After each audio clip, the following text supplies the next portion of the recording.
Your husband's a construction worker, making 1,000 a month?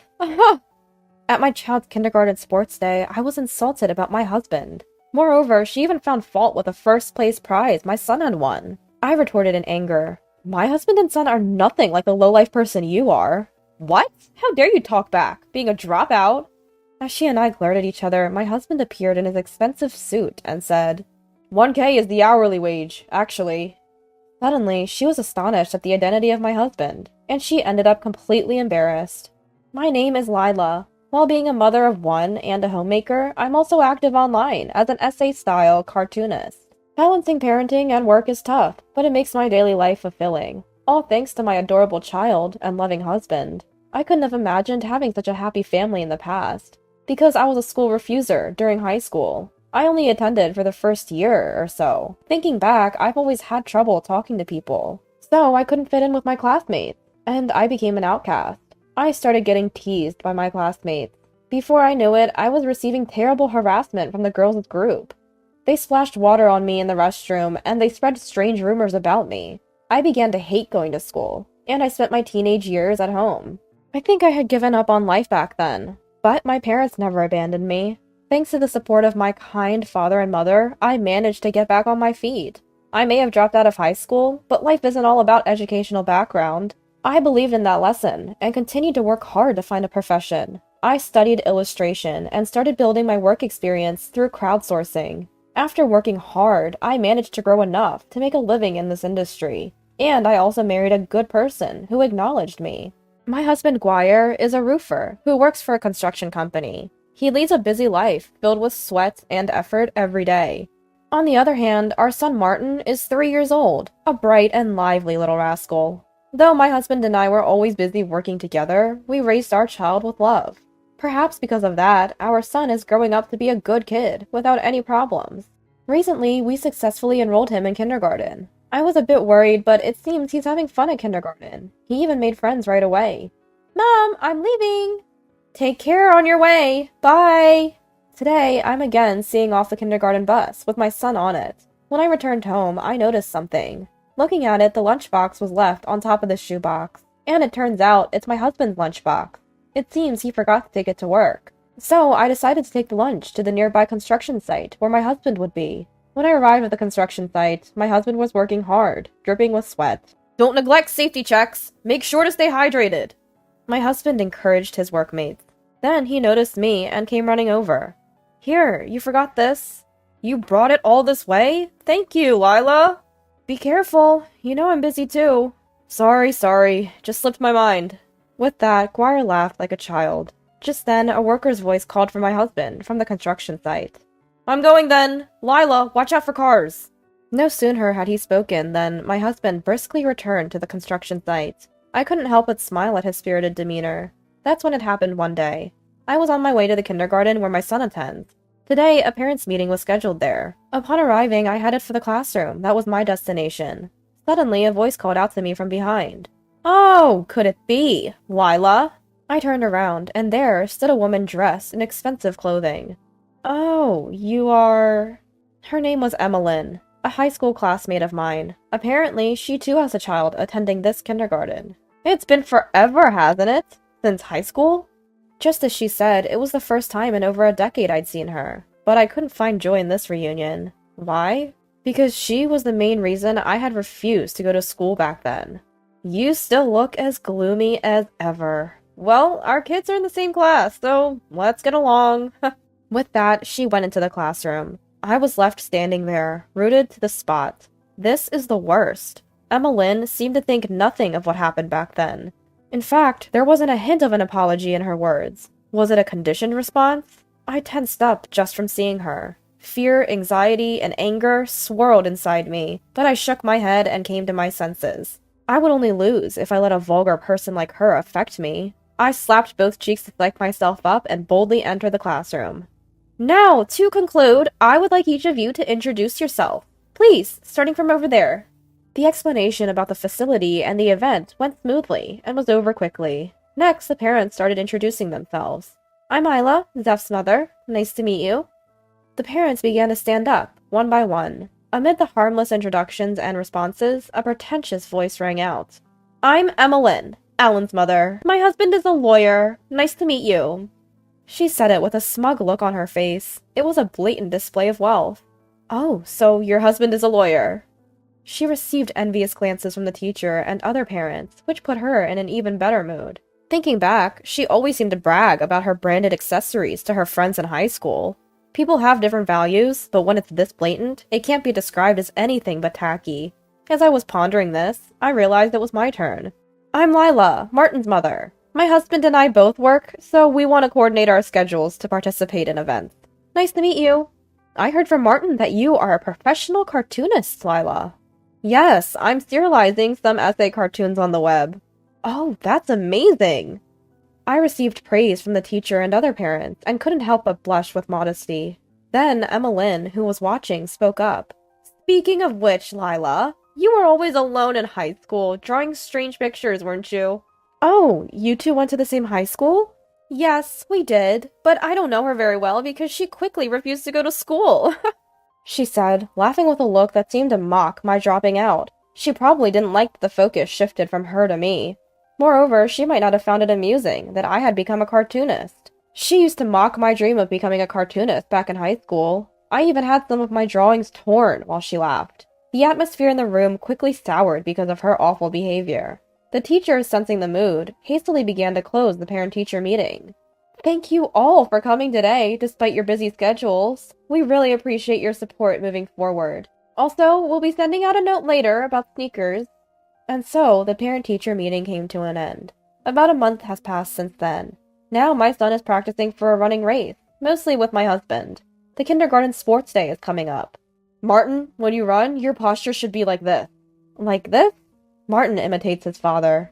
My husband seems to be busy with work, but he still finds a little time to teach our son how to run. I cheer them on while racking my brain for energy-boosting meals. And day by day goes by, and finally, the day of the sports day arrives. It's held at the nearby elementary school's ground, and lots of parents are gathered. Ball throwing, tug-of-war, obstacle race. The children are joyfully giving it their all. I watch this adorable scene, waiting for my son's turn. I'll finish up work and be there, for sure, he said. My husband had said so, but he was nowhere to be seen. Unfortunately, he had an important job today that he just couldn't miss. At this rate, he probably wouldn't make it on time. I was eagerly waiting for my son's turn, camera in hand, thinking of my husband. Finally, it was time for my son to run. But for some reason, Martin wasn't at the starting line. The teacher seemed perplexed, looking around frantically. I followed suit, scanning the grounds, and spotted my son near the fence. It looked like Martin was with another boy. The boy next to him was Emmeline's son. Alan, wasn't it? As I watched, puzzled, the two of them made their way to the starting position.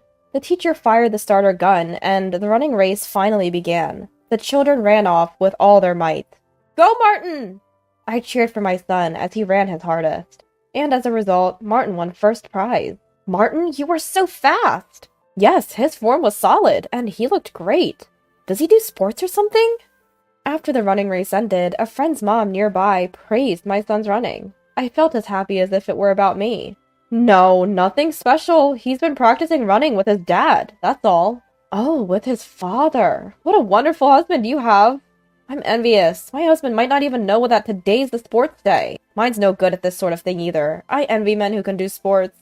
Oh, it's not like that. He works in a construction company, so he's just confident about his physical strength. I felt my cheeks relax even more as they praised my husband. Speaking of which, Mr. Guire is working at a construction site nearby, isn't he? Yes. Whenever I pass by there, he always greets me cheerfully. And says, watch your step. His smile is wonderful at that moment. It seemed that my husband had become a bit of a celebrity among the moms. It might be flattery, but I was still proud. Then Emmeline arrived. You seem to be in a good mood. She looked noticeably unhappy. She probably didn't like that my family was being praised. Also, she seemed irritated that Alan had lost to Martin. She started to nitpick about my son's first prize. But was that first prize really earned by merit? What do you mean? I asked sharply, and she replied with contempt. Your child probably threatened mine into losing. On what grounds can you say that? He was with my child before the race started, wasn't he? She seems to think that my son threatened Alan during that time. Sure, I was suspicious about the fact that the two boys had come out together late, but there's no way my son would do something so dishonest. I respond with indignation. Martin would never do something like that. Oh, really? I heard a rumor that your husband's a roofer, making $1,000 a month. Ha! Roofing is a job for dumb and rough people, isn't it? He'd have no problem threatening someone. Maybe he even gave your son some pointers. Like father, like son, right? Her prejudice and insulting words made it impossible for me to contain my anger. I could let her talk about me that way, but I couldn't stand her belittling my family. I protested to protect the honor of my child and husband. My husband and son are nothing like you. A vile person like yourself. Ah, how dare you talk like that when you're a dropout? The surrounding parents start to murmur as the heated exchange and glaring continue. In the midst of this, my shoulder is tapped from behind. I turn to see my husband, dressed in a suit, standing there. He says, catching his breath, "Did Martin's running race end already?" "The running race ended a little while ago."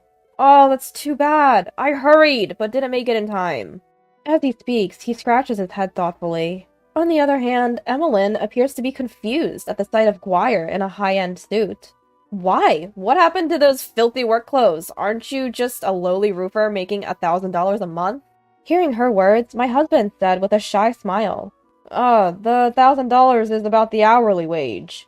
Yes, Guire is indeed a roofer, but he's also the owner of his own construction company since he started it independently. His company has become a great success as a top supplier, renowned for the speed and accuracy of their work. Furthermore, they were on a rapid growth trajectory, expanding into interior design, overseas development, and more. Recently, they were even featured on television and in magazines for their efforts in digitizing the construction process. His nickname in the media is the $1K Man.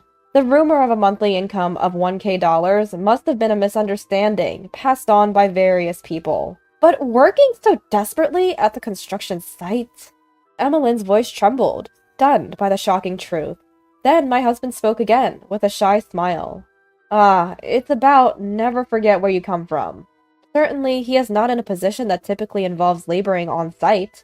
However, out of respect for fieldwork, Guire still sometimes works on site himself. He also strongly emphasizes safety checks to his workers. This might be because of his respected carpenter father's accidental death due to a safety management mistake.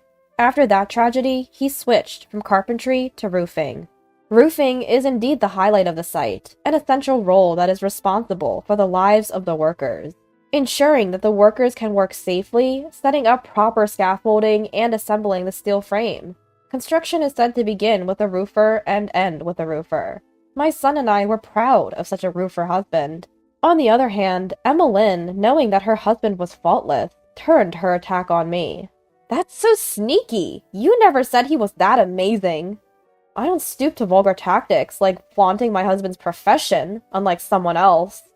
Hearing me say that, Emmeline's face twisted in frustration. Then Martin came running to us. "I won first prize! Thanks to Dad!" "Wow, that's the result of intense training! You did a great job! I'm proud of you!" Guire rejoiced as if it was his own victory, and patted Martin's head. With an even bigger smile, our son continued. "I also tied my friend's loose shoelace before the race. It would be dangerous if they tripped." Those words must have struck Emmeline with a great shock. Now, scornful glances from the parents around her were piercing through Emmeline. She realized that her argument was entirely wrong, and her face twisted in discomfort. "It seems the misunderstanding is cleared, so we'll be on our way now." Saying that, I turned my back on her. But then I remembered something and spoke to her. "You were told in the parent-teacher meeting that Velcro shoes were the rule, weren't you? Didn't you hear?" At that moment, Emmeline's face turned beet red with embarrassment. Since then, Emmeline has never attended any kindergarten gathering. Her disgraceful behavior at the sports day seems to have affected her deeply. Now in her place, her husband Johnny attends the kindergarten gatherings. He's a sincere man, and after learning about the situation, he came to us to apologize right away. "My wife Emmeline was extremely rude," he said, and apparently he and Emmeline are discussing divorce. I was told that Emmeline has been troubling Johnny with her excessive spending and selfishness for a long time. Moreover, she has been entirely indifferent to parenting, and yet she always insisted on attending kindergarten events, which showed her poor character. For her, kindergarten gatherings were merely a stage to assert her dominance. Johnny finally had enough of such a wife. He had been hesitant to pursue a divorce because of the child, but he decided he could no longer overlook the situation. Alan, it's all your fault for losing to that kid. I'm sorry. Saying such a thing to one's own child is bound to happen. If anything, the decision was long overdue. Emmeline pleaded with Johnny. Please, anything but a divorce. But it didn't seem like her wish would be granted. Johnny proudly stated that he intends to gain custody and raise Alan with love. On the way home, he made a request to his son. Martin, will you continue to be friends with my Alan? Yeah! My son responded in a cheerful voice, waving his hands as he saw off Johnny. His concern was undoubtedly unfounded. Since the sports festival, Martin and Alan had already become friends. According to the teacher, the two often played joyfully together, with the other children in games like tag and ball toss. If the children are spending their time in good health, that is the most important thing. And then, on a certain holiday, we were planning to head to town to buy some snacks for the parent-child outing next month. I'm going to exchange snacks with Alan. Martin, Dad's definitely going on the outing, so get ready! The two of them excitedly left the house, checking left and right to see if any cars were coming. Right clear, left clear.